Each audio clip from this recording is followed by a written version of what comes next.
mwebweho ubuyobozi bukugiriye inama muti nimuhindure ubuyobozi. Baravuga ati tukugiriye inama, ariko kujya inama uzi icyo bivuga. Niba ushaka ko ikigo gikora neza kigakorana n'ubuyobozi, kuko ntabwo twigenga, tuyoborwa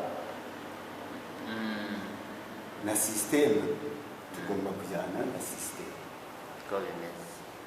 Tugomba kujyana na systeme. Yiba yari afite imyaka 50, icyo gihe natwe twavuga tuti no, diretori wacu turamuzi, aracyafite imbaraga, itegeko riramwemerera, reka tugiye kuki.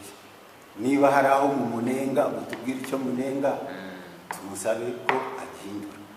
Ariko noneho ikinengwa nuko ashaje, adashaka guhinduka. Abayobozi bo mu murenge baraza akabwira ngo n'abana nigishije, uwo mu karere akaza ngo turiya twana nigishije. Urumva ubwo ntabwo ari ikibazo cy'imyaka, nabyumvise. Ikibazo cyo kudahinduka. Oya, imyaka buriya umuntu mukuru ageraho yumva ibyo atekereza ari byo bizima gusa. Hari aho biturenga twebwe. Nyine mwe mwaragerageje biranga. Ubuyobozi bw'akarere ngo abari hariya bose n'abana bigishije.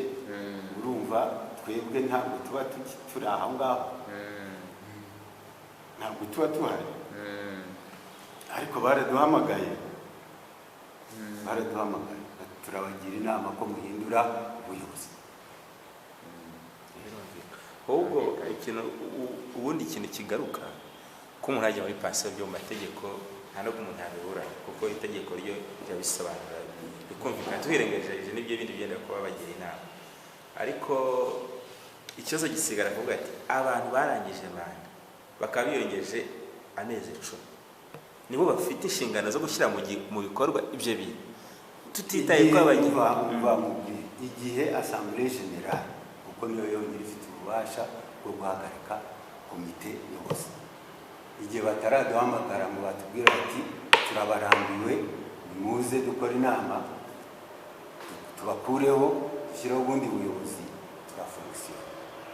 Ariko hari icyo ugomba kumenya ko hari icyo bita vacances de pouvoir. Ntabwo ahantu hagomba kuba vacances de pouvoir, kubera ko direteur ngo turashaka umujene aje mu kigo arebe ibigomba kuvugururwa.